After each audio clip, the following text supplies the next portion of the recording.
Well,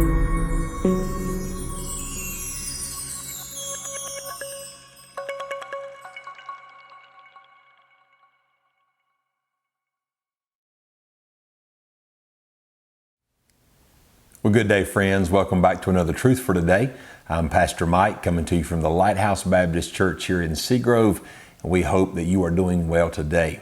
We are taking our text this morning, or our verse, out of Psalms, chapter number 19, and verse number 13. I've titled this morning's devotional thought, The Sin of Presumption. Listen to what the psalmist said in verse 13. He said, "Keep back thy servant also from presumptuous sins. Let them not have dominion over me. Then shall I be upright, and I shall be innocent from the great transgression." Sins of presumption. And it's very interesting because the word presumption there by definition means to be proud or arrogant. Now, in reality, what he is trying to say, I believe from the text, is this: Lord, don't let me presume things that are wrong. And here's where the arrogance from why that word is used comes into the picture. It is very arrogant to assume that you know what someone else is thinking about you or how they feel about you. We are terrible sometimes at just asking and or having conversations, because sometimes conversations can be very uncomfortable. But the psalmist here is saying, Lord, don't let me just presume something. And whatever I'm presuming, if it's wrong, it becomes a sin. Maybe I think someone feels a certain way about me, but I've not asked them.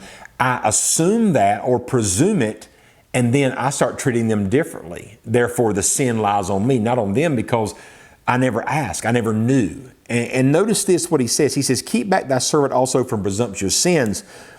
Let them not have dominion over me." You know what I've learned about people who won't have a conversation, who won't ask someone a question about a circumstance, a situation, or maybe how they think they feel? They are dominated by their thoughts. They live in almost like it's like a thought prison. And it's so silly, number one, but secondarily, if you think about it, it's such a great adversarial tool.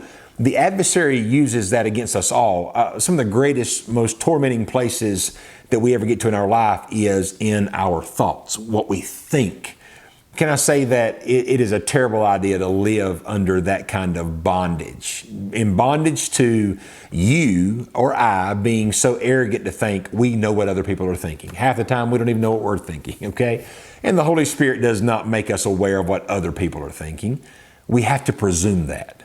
And so can I say today, let me encourage you that if you live in a lot of mental anguish and anxiety and torment, because you see someone look at you a certain way and you just assume, or you see two people talking and you assume they're talking about you. You assume the way this person looked at you, they were trying to communicate the way they felt.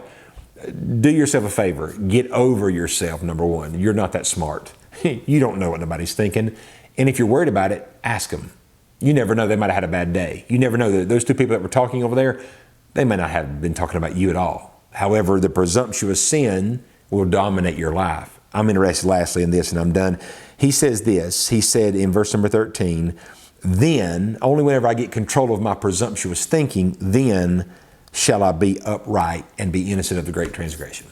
The only way to really live a life that's upright is you're going to have to get control of those thoughts that dominate your mind. That may or may not even be true. Don't presume anything in life when you can just ask.